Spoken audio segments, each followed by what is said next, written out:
Hello everyone, welcome back. You joined us whenever we were moving our sheep and whatnot around last time.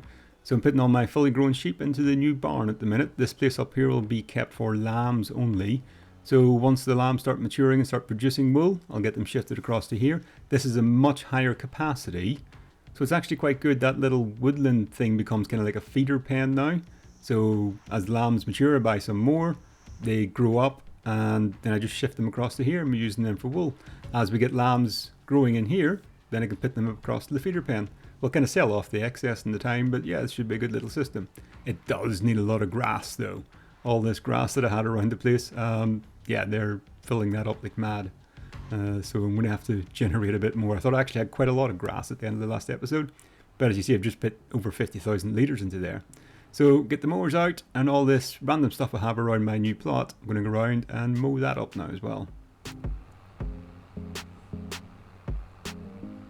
I haven't done much tidying up yet. I think I cut down a few random trees and whatnot. I quite like this little clump of trees that's in the middle of it all, so I'm going to try and keep that. I may thin it out a little bit, kind of make it into more of a shape. I'll probably end up planting a few as well. But it took a lot longer than I thought to do all this grass. As you see, we've now gone into night time.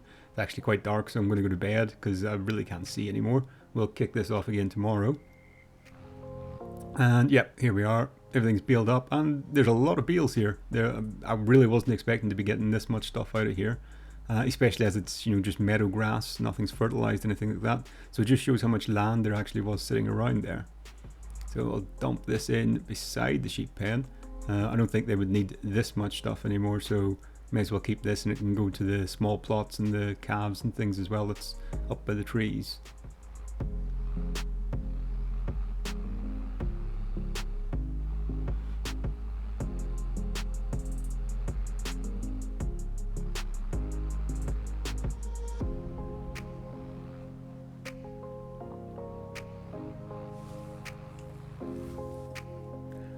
Now, just by chance, I took a little look and saw there was a benefit to selling some of this grass here as well. There's a contract at the minute, so it's kind of easy, cheap money. It's worth more doing it that way than it is just selling it ourselves.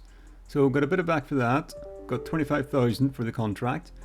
Yeah, it's not a huge amount more than what I would have got for the grass, and to be honest, the grass would have been useful to us. As you see, we don't have a whole pile of it left now. Must have sold at least, what, 20 odd bales there, kind of thing, 20, 24 bales. So hopefully I don't regret that. I will need to produce more now. As ever, chickens are looking for food. They're always hungry.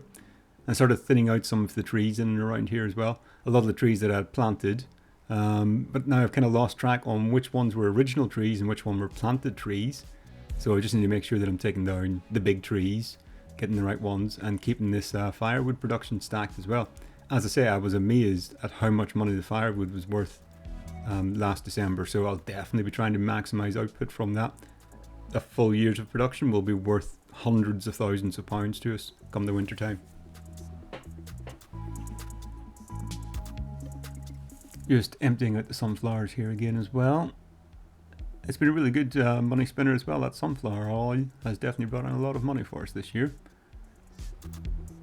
Now, as you see, I don't have that many bales of silage left here, or not silage, it's grass. And I'm going to end up putting most of this into the calves and heifers up here. It only leaves 2 or 3 bales for the sheep. I think there's another 7 or 8 bales down by the big sheep pen as well. And the stuff that's in there will keep the actual mature sheep going for quite a while. But yeah, I've sort of burned through my grass supply very quickly. The house that I did build, I never really got around to finishing it off. I just kind of put it down because I needed somewhere to live because I had sold my RV and planted trees where that was. So I'm just putting down a little fence, little garden house, something to make it look a bit more homely.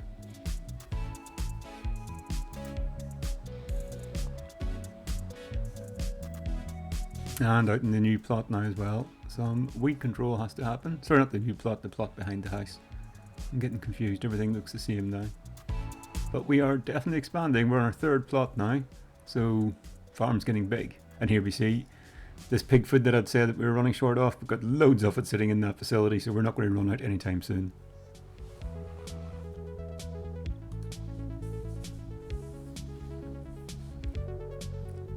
Logs and timber are still in plentiful supply as well to keep this thing going.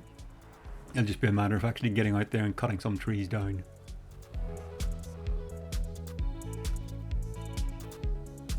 It is a bit of a weirdism. I think they do it just to stop it being too much of an overpowered facility, but it'll only process about, was it 5,000 litres a day, unless I keep going back to it and refreshing it again. So there is a bit of a limit in how much money I can make out of it, which stops it being stupidly effective. Oh, there we go. We're actually out of time again. Quick overview of the farm for you. You haven't seen it yet since we've come back again. But guys, thanks a lot for joining us. Hopefully we'll see you again shortly. Bye now.